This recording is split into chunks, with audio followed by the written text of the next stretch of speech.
A gente vai falar sobre os conflitos de terra que envolvem o cultivo de dendê no estado do Pará, que já deixou pelo menos 4 pessoas mortas nos últimos anos. A gente vai falar sobre esse assunto com a Madalena Santos, coordenadora da Comissão Pastoral da Terra Regional do Pará. Olá, Madalena, bom dia, seja bem-vinda. Bom dia, Marilu, bom dia aos ouvintes, bom dia a todos e todas. Madalena, vamos falar sobre essa guerra do Dendê, que já é assim que está sendo conhecido, né? Esse triste episódio aí que está acontecendo no estado do Pará, no nordeste do estado do Pará, em relação ao conflito de terras, né? Eu queria que você explicasse para a gente, nós já estivemos aqui com o professor Elias Sacramento, ele também já falou sobre esse tema, mas eu gostaria que você falasse sobre mais ou menos o histórico, né, dessa guerra do Dendê aí no Pará. Então, Marilu, essa questão aqui não é uma questão isolada, né? Na verdade, ultimamente faz parte de um projeto de governo, né? Apesar,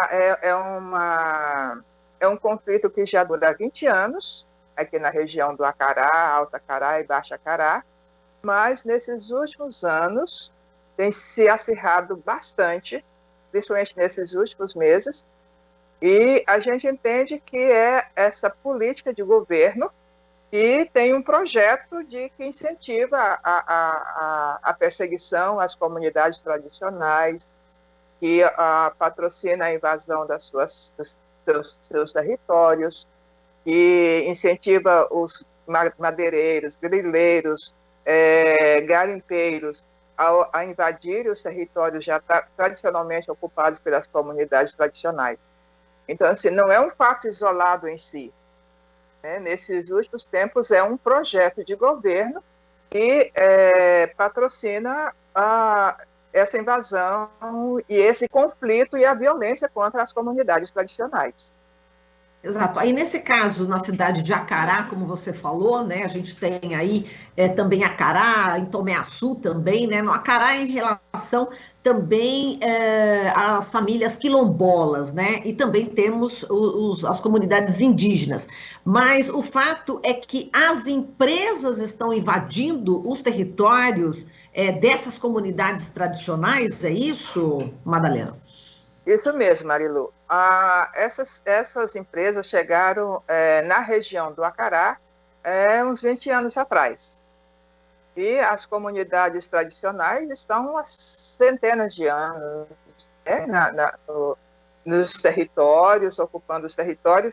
Aí é bom a gente talvez entender o conceito de território, né, para que se entenda do que a gente está falando, né, que território, segundo o decreto 4887 de 2003, considera como território os remanescentes das comunidades dos quilombos que estão na área tradicionalmente ocupadas com o fim de autoatribuição, como trajetória própria, para cultivar sua cultura, para cultivar suas ancestralidades, e tem uma relação muito forte com a terra, porque é essa relação com o território que produz vida, que eles tiram seus alimentos. Então, é desse território que nós estamos falando, é dessas comunidades tradicionalmente que ocupam esses territórios que nós estamos falando. Então, as empresas de dendê chegaram aproximadamente há 20 anos na região. E, por um projeto de expansão, foram ocupando os territórios, inclusive utilizando de títulos podres, títulos falsos, né, com o aval e o apoio de cartórios, pelo menos de um cartório que a gente tem conhecimento, que se utilizava de fraudes para justificar os títulos falsos dessas empresas. Então, é uma sobreposição dessas empresas em cima dos territórios das comunidades tradicionalmente ocupadas. Então, vem essas empresas com esses títulos falsos, que alguns títulos já foram cancelados pelo INCRA e pelo ITERPA, né, através de ação civil pública do Ministério da Justiça, Ministério Público Federal, e que, com essa sobreposição em cima dos territórios, começaram os conflitos, né, porque as comunidades começaram a reivindicar aquilo que é seu de direito, que é as empresas, para manter o seu direito de posse, começaram a praticar as violências contra os trabalhadores e contra as famílias, as comunidades tradicionais. Exato. Vamos falar desse tipo de violência, né, Madalena? Lembrando que as empresas são a BBF e a Agropalma, né? Exato. Isso. E eu queria que você falasse sobre a violência que esses povos estão passando durante, principalmente, como você falou, agora nos últimos anos, né? O que essas empresas promovem para atacar, no caso, quilombolas e indígenas? Então, Marilu, uma das violências é a proibição deles transitar pelos territórios. Então, colocando cerca, colocando guaritas, impossibilitando que as populações, que essas pessoas tenham acesso à cidade, tenham acesso ao rio, o rio Acará, que é fonte de alimento para essas famílias. Então, proibindo esse acesso, tem uma comunidade que ela foi proibida de ter acesso ao cemitério deles, porque para as comunidades tradicionais o cemitério é um fator religioso muito forte, faz parte da sua cultura, cultuar os seus mortos, e a empresa, então, proibindo o acesso dessas comunidades ao seu cemitério, a cultuar os seus mortos, a cultuar as suas ancestralidades. Então, uma das violências é essa. A outra, além disso, de colocar cerca, colocando valas de até 2 metros de profundidade, para que não seja transitado, colocando guarda armada, tem segurança armada e armamento pesado, e esses guardas, essas seguranças atacam as pessoas, atacam os membros das comunidades, provocando violência física. Então, tem a violência de cercear a liberdade, o direito de ir e vir, e tem a violência física, além de ter a violência psicológica, né? A violência social, porque isola essas comunidades. Elas não têm o direito de ir até a cidade ou para levar o fruto da sua produção, ou para levar os seus doentes, ou para trazer alguma coisa da cidade para as comunidades. Exato, e as crianças também devem ficar prejudicadas, né? Enfim, imagina uma vala de 2 metros de profundidade, né, em alguns locais, e eu também, parece que existem, né, eu li aqui informações de que eles colocam containers também para impedir, não é isso? O acesso. As crianças também estão sendo muito prejudicadas, né? Não só as crianças, né? Porque, assim, as crianças nos territórios, elas são livres, né? Elas vêm, né? Então, o risco de ter um acidente fatal com essas crianças, e o risco de ter acidente também com as pessoas que transitam pelos territórios, né? Aquelas que, porque da noite para o dia surge um buraco, da noite para o dia surge um container, da noite para o dia surge uma máquina que impede o trânsito dessas comunidades. E nessas comunidades, o meio de transporte é moto.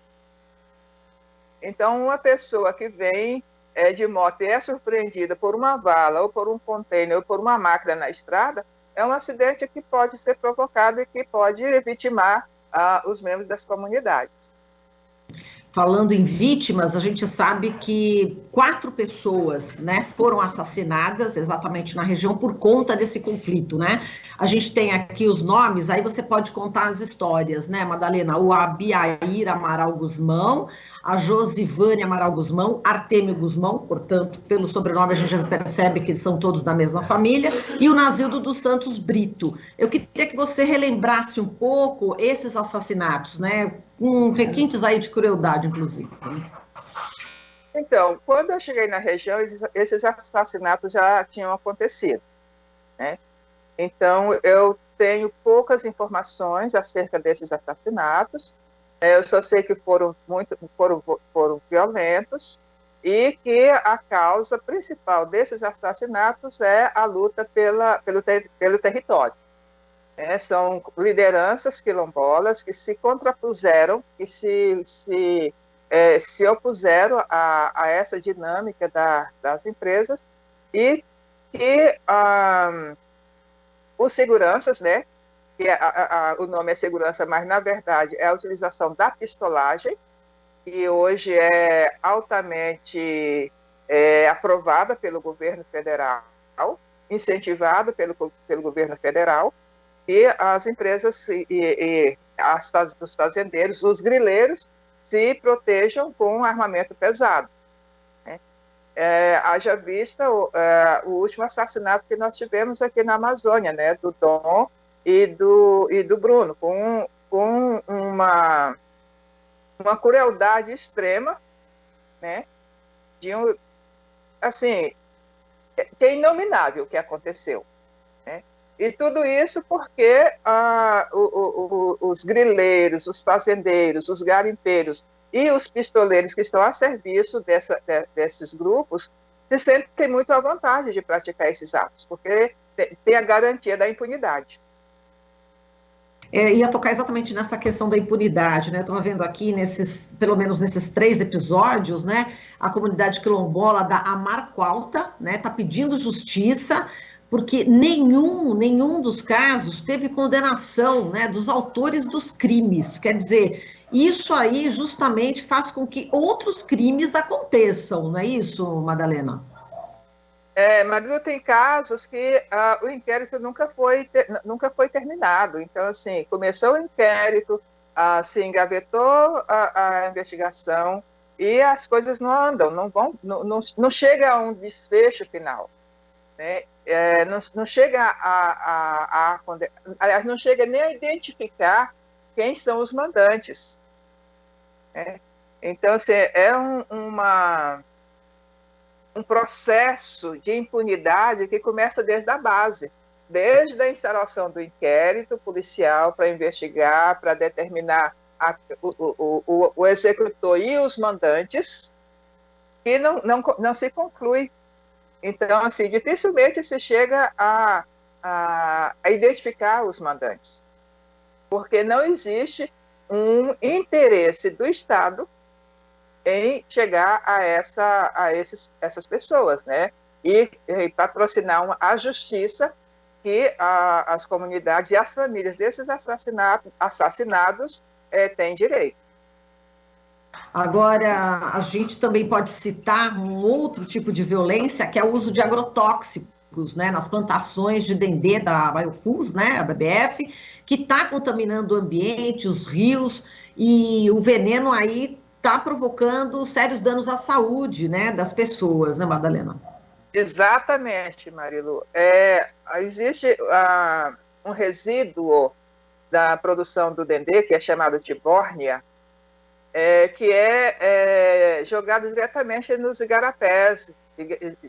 E os igarapés é a fonte do rio. Né? São os igarapés que alimentam o rio. E são os igarapés que também subsidiam o alimento para essas comunidades tradicionais. Além de poluir o meio ambiente, poluir os rios, polui o alimento que é servido para as comunidades e provoca doenças, principalmente nas crianças. Né? Então, são doenças que até então não existiam na região e agora eles estão tendo dificuldades de encontrar tratamento. Porque Enfim, também tem dificuldade de acesso à saúde. Exato, o tipo de problema que eles têm em relação à pele, estômago, mais ou menos isso, né? Diversos. Tanto de intestinal, estomacal, quanto também a questão da pele, né? Erupções cutâneas que surgem do nada, e feridas, né? Que lacera a pele. Então, assim, são problemas diversos. As crianças sofrem muito com isso. Entendi. Quer dizer, e também não existe aí, no caso, o limite, né? O limite de zona de amortecimento não está sendo respeitado. Devia ser pelo menos 10 quilômetros, né, em torno das terras indígenas, é que devia estar essas plantações e não estão, né? Então, quer dizer, existe esse desrespeito, está muito ali, junto, né? Então, outro crime que essas empresas cometem, além de estar grilando os territórios, né, adentrando aos territórios de uma forma ilegal, uma sobreposição de área de território. Existe também o crime ambiental, né, que é a poluição dos rios, a poluição das matas, porque as comunidades elas utilizam muito o sistema de colheita, né? Eles colhem os frutos que a natureza lhes proporcionam, e eles não derrubam a mata, né? Então, tem esse crime também de poluir, de matar essas árvores frutíferas com utilização do agrotóxico, além do que as plantações das comunidades que praticam a agricultura familiar, né? Então, são roças comunitárias, são hortas comunitárias, que o sistema de irrigação de agrotóxico da empresa contaminam esses alimentos e matam essas plantações. Bom, Madalena, a gente agradece aqui a sua... Você ia falar alguma coisinha? Diga lá, querida, diga. Só para complementar, um outro crime que as empresas estão cometendo para dificultar o acesso e o trânsito das famílias é a utilização de drones para vigiar as comunidades. Então, assim, as comunidades, as pessoas estão sendo vigiadas de uma forma assintosa com a utilização de drones, né, que sobrevoam o território o tempo todo, de dia e de noite. Então, elas, além de ter o direito de ir e vir cerceado, tem também a sua individualidade e a sua segurança individual é violada, porque são constantemente vigiados e fotografados e filmados por esses drones.